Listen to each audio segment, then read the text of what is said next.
Faith Forged in Fire, where we dive headfirst into the unique challenges and triumphs that comes with being a firefighter, all while exploring what it means to live out a biblical worldview.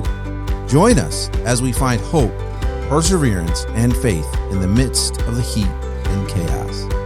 Welcome to the podcast.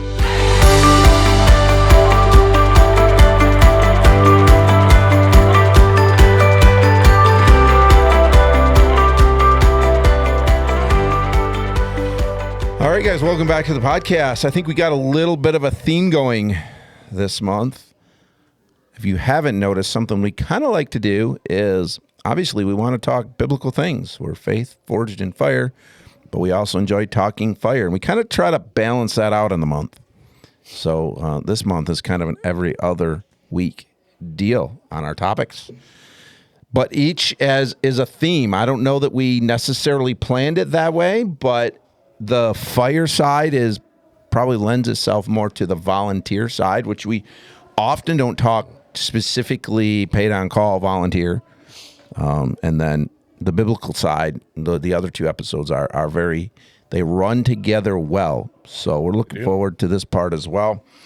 Like I said, we don't necessarily always talk about just the volunteer side, though that's the side that we can speak into more so but I am involved in a career department as well. So we've learned a ton about what that's like over the last couple of years.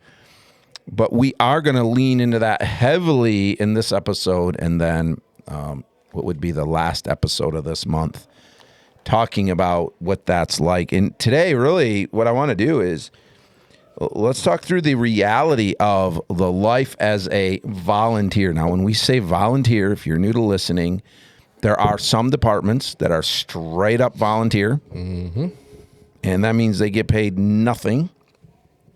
And there are some departments that get paid very little. Most departments that we would consider volunteer get paid very little. But what we don't generally call those, unless you know if you're in that world, then you understand it. Because what I do is I tell people, they say, "Oh, you're a volunteer firefighter." Well, I am in the sense that I volunteer to go when the pager goes off, but I am technically a paid on call firefighter, which is what the fire department. That's the greatest amount of our experience. Even though Rich is full time, he's a full time chief of a paid on call department, which means you volunteer to go, but when you go, you do get paid. Minimally. I was thinking about it. I get paid from the fire side. I get paid once a year for what I do. So first of all, if you get paid once a year, that tells you how much money I probably make. And I was thinking about it because I don't even think that might be enough. What I get, I mean, obviously it depends on the calls, but it would be barely enough to cover what the national reimbursement is for mileage. Wow. So if you think about that, I mean, I don't get paid too much. Right. The point being, we don't do this for the money. The money is the extra. That, I mean, obviously it's nice. I'll say this from my standpoint.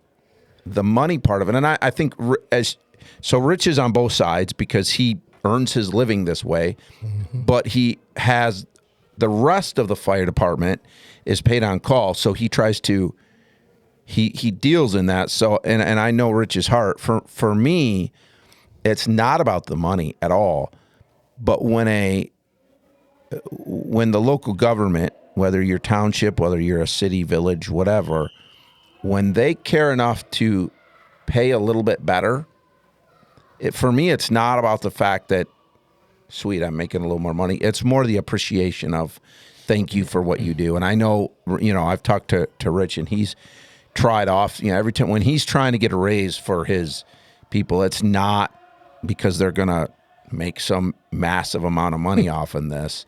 It's literally just more of a token of the township's appreciation. And actually, one of my guys just did a proposal because the budget year will be here in a couple months and we want to be well prepared.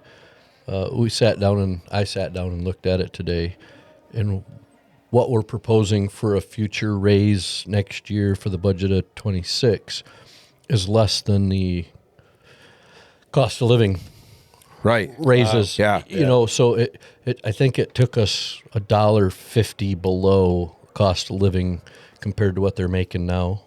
Yeah. So again, it's not for the money. In fact, the other thing you got to factor into that is for most departments, mine is one of those.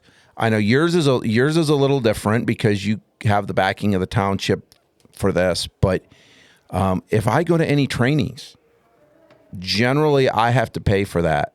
I've taken classes where I've got to buy books that are $75, $100. That comes out of my pocket. Generally as well, because the budget is so slim in a department, in the departments that we deal with, and in most small town departments, that any gear that I want, generally, other than the basics, I'm paying for that. So Yeah, if you want any of the frills, yeah, here's your basic PPE, and if you want Right. something nice, yeah, if you want any of the other kind of cool stuff that Like maybe some of the big city turnout departments gear. have, right? Turnout gear and stuff And like a helmet. that is No, I'm just kidding. right, and that's provided. But any little extras, like Yeah. we don't even have. And I'm not saying this. This is not a complaint. I fully understand it, but we have some nice flashlights on the truck, like the clip on. Mm-hmm. But to have our own, if I wanted my own that stayed with me, I have to go buy that. So, and I'm fine with that. I get it. I have no problem doing that. But if you think about the money that I've probably spent compared to what I've earned, it's probably a wash. So when we say volunteer, and then I say, well, I'm paid on call. That's really why everybody knows what volunteer is and Right. kind of identify that way. Did you touch on why we have an empty chair? Missing. We did it for him, but Well, yeah, you're right. I just assumed and know. So so again, we say this often. We record these episodes one night, start to finish. That's probably why by the end of the month our quality is going down. I think it started earlier this month. But so Steve, Steve, right around when you walked in the room, Steve had to go. Steve is in Indy this week, and we'll be back next week, but then we'll be absent the following week.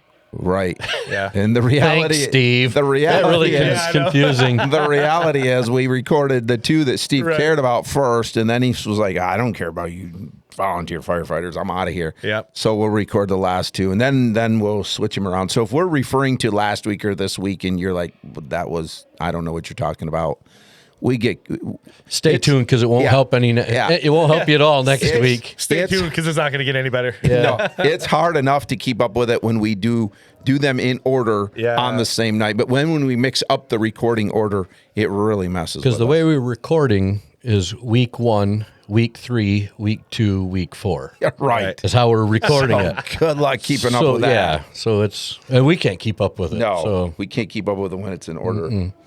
So again, the idea then is talking through what are those realities. Last month we had Cameron on, who is brand new into the fire service. He is now in the academy, not as we record this, but by the time you listen to it, he will be in the academy. As we are recording it, he will start the academy in 3 days. So, but that prompted, like I'm trying to, when he came in new, you try to prepare them. And there's a lot of things I don't feel like I was prepared for when I joined the fire service. We've talked to you, and I both have said that Rich really trained us well. Yeah. But I don't know that much of the conversations was around some of the other realities, trained in the firefighter side of things well. But I think there's just a lot of misconceptions and assumptions, both by the public and people coming in. And so I've been thinking a lot about that. I thought we should do an episode for those who listen and are not part of the fire service to help them understand some of those misconceptions. And I'll say this now, if you're listening and we miss some, which we will, there's a bunch of them, right? And you've got some good ones, send them to us. I'd love to hear them, and maybe we'll do another episode. Steve, what's our email address? Well, I guess Steve's not here, so Great. send them right in. Well, you got it right this FFIFpodcast at gmail.com. But seriously, I'd love to hear. Yeah. Because I obviously couldn't get all of them. But let's talk about some of these. First is this. The commitment beyond the call. So just showing up for a call is a big deal. Oh, are we talking about commitment again? Yeah. I disagree. I'm just kidding. That's right. That was such a great episode. That was fun. I had so much fun with it. And nobody wanted to interrupt us. It was like watching two dogs fight or something, or two cats, and nobody wants to get in the middle of that. Anyways. It was good. It was fun. Anyways, yeah. So the commitment, we think about it in the terms of it's hard enough to get people to show up for calls, but what are some of the commitments beyond the call itself? I mean, I have obviously can think of several. One of those, it is interesting to watch brand new people when we come back from a fire and they're ready to go home at 2:00 in the morning. Yeah. Why are you laughing, Chief? It's one of those. Generally, when we're back in a rig back into the bay and you got a rookie with them, I do my very best to stay within eyesight of them. Yep. And why? Because then they'll take their gear off and go like, "Oh man, guys, I'm tired. I'm gonna go home and take a shower and go to work." And then you look at them and you're like, "We got to take all the hose back off that truck, wash it, and put it back on there. You're not going to bed tonight. You're Right. going to go home and take a shower, and you're going to hope to be to work on time." And you can just see them go like, "Oh, Netflix didn't show me that." Yeah. So that's it. For one thing, the truck has to be ready for the next call. So if it's not full of water, you got to make sure it's full of water. And depending on where you are, that can take a while. I know at your department, Oh, man. I was just going to say filling that, a truck man. can take a long time. Filling that tank in the lower station. The best. Oh, my gosh. It was like, The best thing about the tender is generally you throw the hose in it, you start the water, and then you go home and you have dinner and you take your shower and then you watch a half-hour episode of something and you go like, "Yeah, it's been 4 hours. I'll go check and see how the truck is doing." Yeah. So how many gallons are you filling? 3,000. And it's a little bigger than a water hose, but not much. I mean, yours is not Well, terribly big. what, Here's the deal. maybe- If you turn the garden hose on to wash the truck the same time you're filling it up, they both kind of mute each other out. Right. Right. Now, thankfully, I'm privileged. We can run. We can run off a hydrant. We've got in our station basically a hydrant, so we can fill quicker. But there's fill in it. Then you drag the dirty old hose off. Oh, yeah. You wash it, Scrub it down. hang it up in the hose tower. Somebody explain a hose tower to our listeners. Well, hose tower is a tower where you hang your hose to dry. Yeah, so if you're gotta- driving past the station and you see this weird square thing that sticks up on Like a square usually silo. at some point, essentially. on a corner or something, that's the hose tower. And even a lot of them anymore, I think in the big cities, I don't know if they actually hang their hose in those, No. but a lot of stations nowadays have one of those just kind of traditional. Right. It's a traditional Yeah. thing. You might Yeah. go in there and there might be nothing in there. Yeah, I saw one at a we station use ours. Do you still use yours? Yeah. So I saw one when they were designing a station because I'm thinking in 50 to 75 years I'll be able to build a new station. They had a hose drying tower and 50 actually, to 75. Yeah, that's yeah, a little soon, don't you think? that might be. He got 2 new trucks. He's trying- He's Oh, getting yeah. greedy now. But they had like a spiral staircase, and then there was 3 stories tall, and they were offices. Oh, that's cool. So it was really cool that but they the offices- wanted the look. they wanted the tradition of So what are they doing in place of that then? that. No idea. I don't have the budget to worry about it. Oh, all right. Yeah, they just so Throwing wet hose back on the truck, No, they probably have some other hose dryer, a hose throwing it in the drying dryer. room or something. they will do that some in the department that I'm in. A lot of times it does go back on, but the difference is it's coming off more Yeah, often yeah. and getting used more. So that does make a little difference. So for us, we want to make sure we're always we'll put on the clean hose and.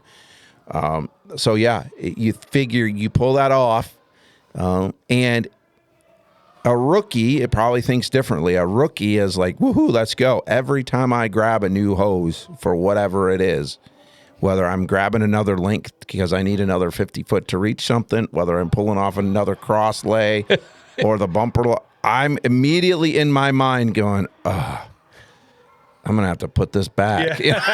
Like, do we really need this hose? That's when you've been there long enough that each section you pull, you're like, Yeah. Or like you're fighting a fire somewhere and there's a yard and it's got a mud puddle in it. Oh yeah. It's like, why are you dragging the hose through the mud puddle? All right, now we do have to Now, wash if you it. would have drug it in the grass, we would have been okay. But The rookies learn eventually. But yeah, I think that's good stuff to talk about, right? You just start to learn. This is just it's more work later on. Yeah. So we want to make sure that. So other commitment beyond the calls. What else? Training, meetings. Yeah. So for you guys, what does that look like? a training. Let's in a month. How much extra time? Oh, we did what?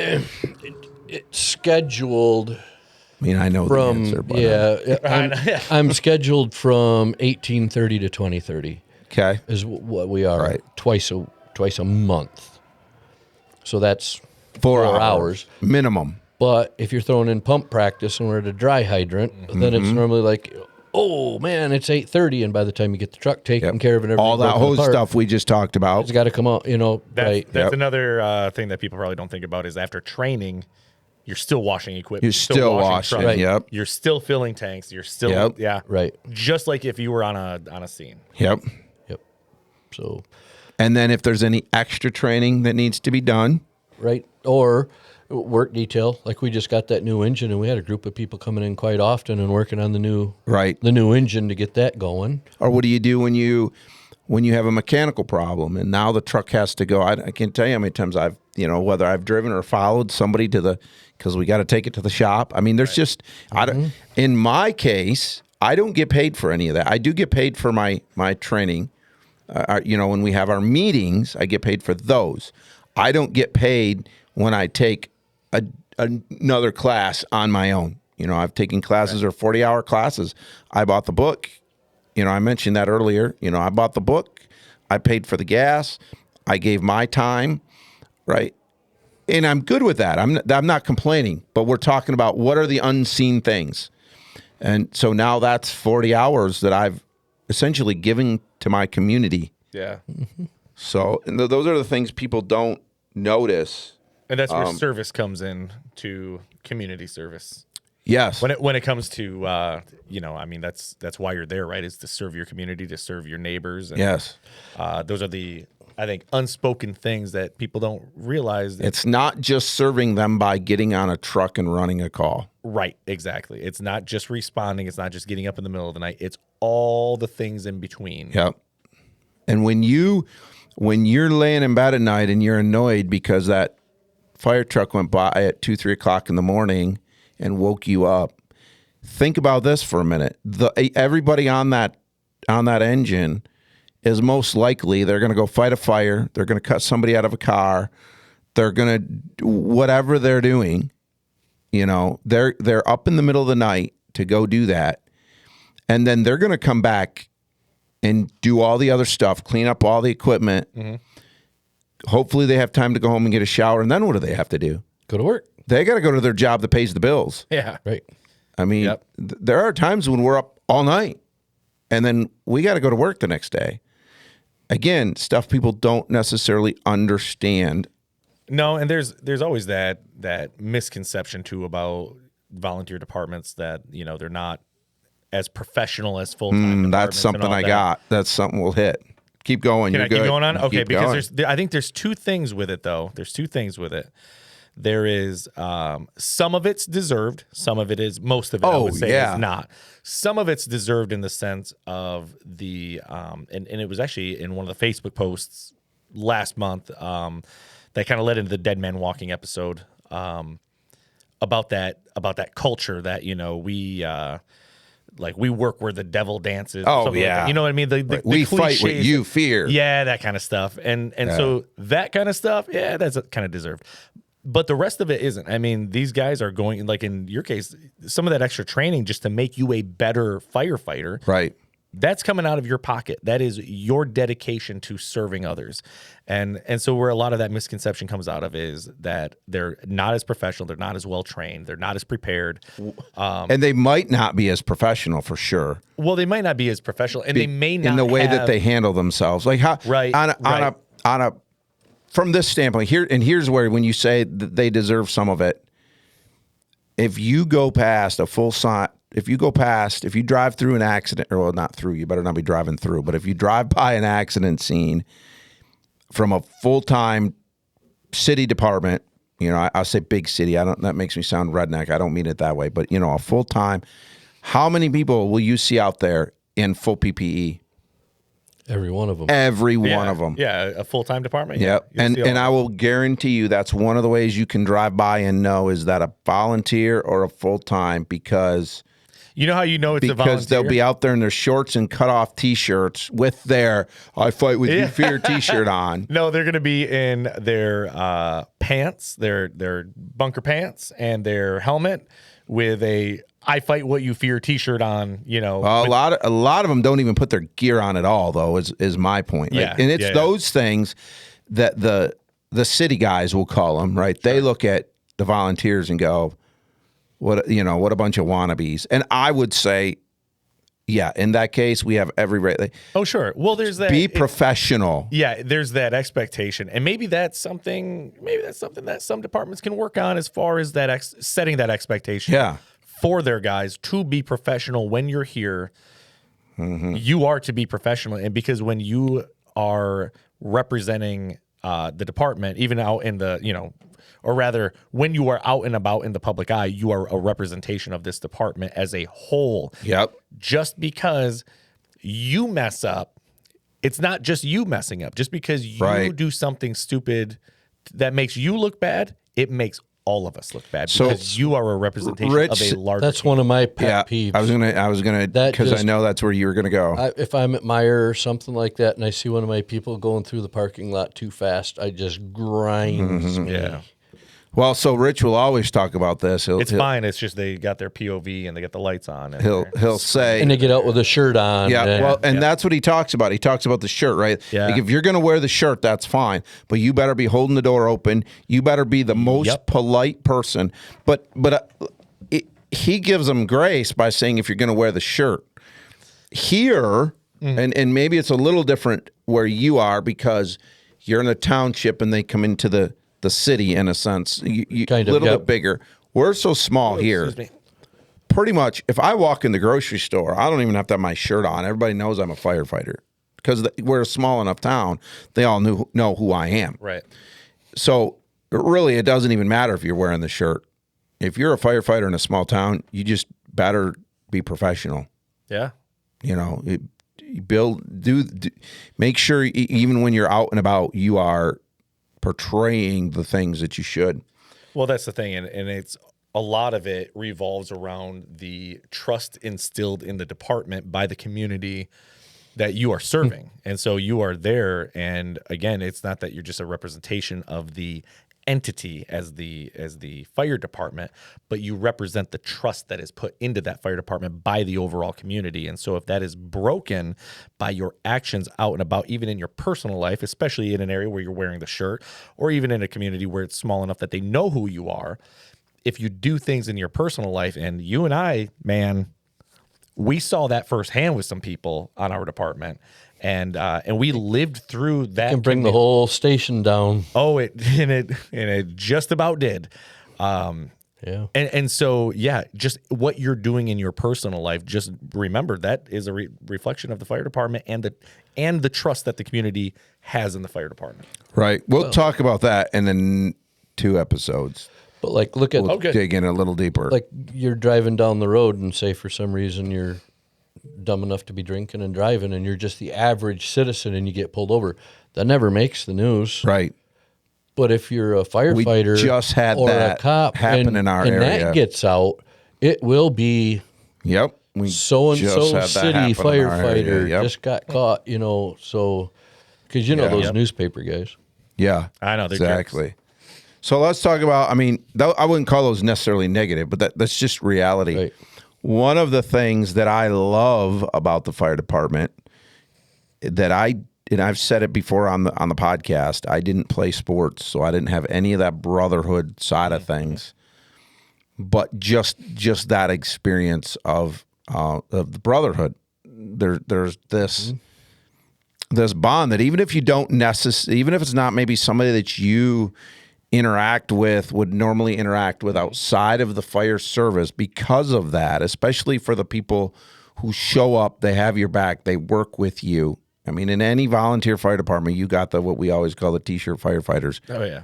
They don't do anything. They might sit at the station and they don't respond to the call, whatever, right? They're just kind of there to say they're there.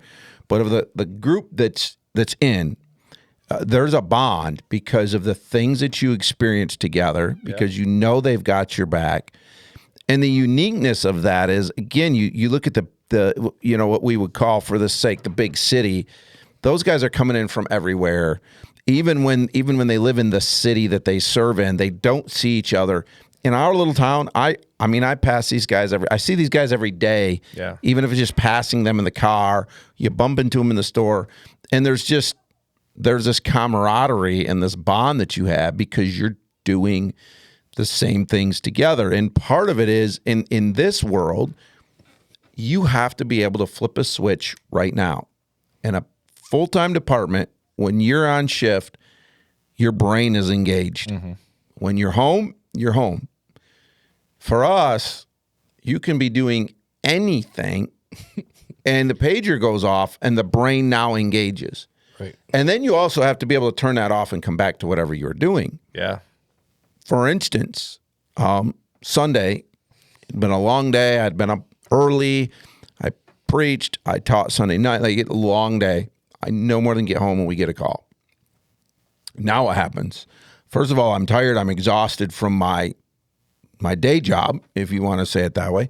And then now I've got to respond to a call, which thankfully didn't turn out to be anything, but we didn't know that at the time. So we head out, but basically everybody's coming into the station from doing who knows what. Mm-hmm. And a lot of times that's kind of the conversation, right? What were you doing at the time? Yeah. But all of a sudden now you get in the engine and all of that goes away and you're all together for one thing. Yeah. And there's just this bond. I mean, I had a long day, but for me, it's almost like a mini vacation in a sense, because no matter what's going on in my life at the time, I can't think about that. Right. I have to put that away. So for, like in this case, it was like 20 minutes of the night because we ended up, it wasn't anything, whatever, but for that short amount of time, I was in a different world and I was with different people and we had a different, and it's almost refreshing for me. I know people talk about it as, man, you see a lot, it puts a lot on your mind and your heart because you experience all this stuff, and you do. But for me, it's a very different thing. And being in the truck with that camaraderie, the laughter, it's just a whole different thing that you cannot explain unless you're in that. Mm-hmm. Yeah. So let's talk about this. We should really probably start wrapping it up here, but just some of the other myths. What are some of the things, like, we talked a little bit about this, but what I think a lot of people who join, the misconception is all we do is fight fires. So talk about that.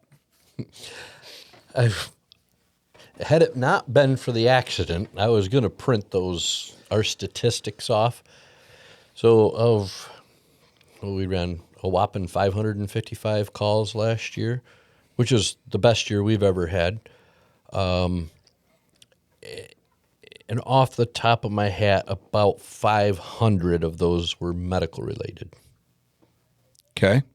Yeah. So, we might have had, in our township, maybe 3 structure fires, and some grass fires. And right. Of course, you got the CO alarms and Grandma locked the dog in the car. So then when you talk about medical... The dog locked Grandma in the car. For those for those who for the departments that run medical, you can break that down yet another step, because when I first joined your department and started running medicals, I was like, man, every time the pager went off, like, we got to go save a life. And then you realize that sometimes you just got to go pick somebody up off a floor. Like, I probably have more calls where I think, why am I here? And I don't, I'm not saying that in a bad way. We've talked about that here, the attitude. I'm not talking about it from that way, but like you haven't felt good for a week and you just called me at 2:00 in the morning. Those get, and sometimes it's legitimate, but other times you're like, oh, you've had radiating shoulder pain into your neck and jaw for the last 2 hours. right. Yeah. And it's now 3 in the morning. So the point being, there's a lot of the fire department that you just don't, even when it comes to medicals, that people don't think about. And then I think we had an episode about this, but forgetting that we are the catch-all. Yeah. Yep. The cops get called to some things, but we get called to, like, if it involves guns and stuff, they're probably going to. right. But you're probably still going. It's just we still might go, right? Right. And then But you're going. Power lines down. Like basically, if somebody calls 911 and the dispatcher doesn't know where it fits, who you calling? And you remember what I've said in the past. You know why that is? Because the cops are smart enough to say no the first time. Exactly. You know, 18-year-old gets stuck in the toddler swing at the local park. Right. They don't call PD. Right. I mean, the PD's going to show up to laugh. Yeah, they want to come see but they're this. calling us. Yep. The things that we have been called to that I've just scratched my head and said, there is no way I could have trained for this. There's no way I could have known this was coming. But that's part of the fun of it is you really have to just think out of the box a lot. It is a lot of creative problem solving. Yeah. So I will say power line down, that was one of my favorite calls. Late at night, you're just sitting. What are you doing? You're doing traffic control, right? You're making sure nobody drives over it, right? Or if it's like lines down across the road. I'm going to sit in the truck and take a nap until Consumers Energy shows up. It's a great call. People don't think about that. But it could be 2 hours before that, and you're doing CPR and you're doing chest compressions on somebody. Right. It's always something different. You're always creative in the thinking of what do I need to do next. And sometimes it is life-saving measures. Sometimes it is sitting back in the truck. It's 2 in the morning. Yep. You're sitting there with your flashers on so nobody runs over a power line. Yep. It can be anything. And I think that's why dispatch calls fire. Because we have more tools in our tool belt than PD has. Right. And I think ultimately that's what it comes down to. We have the capacity and ability to do more thinking or more creative problem solving and thinking. Just kidding. Because we do have more It's tools. the tools. And, I mean, really, and that's and that's the big thing. And typically the police don't drive around in a big truck full of fun, cool things. Yeah, their tools are so much cooler. They get the spike strips. They need some lead and they're good. How fun would traffic control be if you had spike strips? Yeah, just throw that down. Be great. Some guy goes through the scene too quick. Doink. That'd be great. Oh man, I'll put that in my budget. I know. I'm thinking like, man, there were a couple of calls. It was more because of an accident, but where it would have been nice if PD laid out some spike strips of like, no, you're not coming through here. So, anyways, let's land this thing. But not on spike strips. Let's land this thing. Why don't you give a little shout out to our sponsor, and then I'll say my last words. Their sponsor. Oh, that's right. Hey, go to Red Flannel Coffee. Go. It's week 2 though. This is our third podcast or third episode of the month. So starting to feel it. Starting to get. Oh yeah, right. Yeah. Second week of the month. I'm picking up what you're putting down. Third episode that we're doing I was because confused. we're out of order. So I am too. That's okay. But hey, head to redflannelcoffeeco.com and get yourself some premium coffee that not only supports a nonprofit that donates AEDs to schools and other nonprofits, but it also supports this very podcast. And new for this month, if it's still available by this time, Yeah. is the Hopefully new it's not. Forged in Fire series, or rather Forged in Fire collection. 2 new blends that are as bold as your faith. Take that how you mean, however. It might be bolder than your faith. That's what he was thinking, right? He's like, And that might be a problem. So, no, Forge of Fire collection. Couple new stickers. You can buy those online. You actually get one with a bag of coffee. When you buy one of these new bags of coffee, you get a sticker with it. So, yeah. Forge in Fire, though, is not included in the PJ30 promo code. That is correct. But hey, you're getting a sticker, so it makes up for it. It makes up for it. And it goes, any proceeds to that go directly to this podcast. That's right. So that is part of it. It's kind of separating it out so that we have a dedicated source of sponsorshipness. For Much this. like the volunteer fire service, we do not make money off of this podcast. We pay money for the goodies we want. We do. So if there any help is appreciated. So hey, I want to say this as we wrap this up. Really, I hope the takeaway is this: wherever you live, be thankful for your firefighters, but especially if you live in a community where there is paid on call or volunteer, support them. Every opportunity you get, show them your thankfulness. More often than not, we get the other side of it. We get people who are mad that we're slowing them down or that we didn't show up on time and that's another thing, by the way. They get upset we didn't show up on time and they forget. They don't even realize I have to stop whatever I'm doing or get out of bed and get dressed or whatever, get in the car, get to the fire station, and then respond. So we get there as quickly as we can. Yeah. So that's what we get more than appreciation. So show your local volunteer firefighters appreciation for the sacrifices that they make. And that would make this show worth it if you'll do that. Thanks for listening. See you next week. See you next week.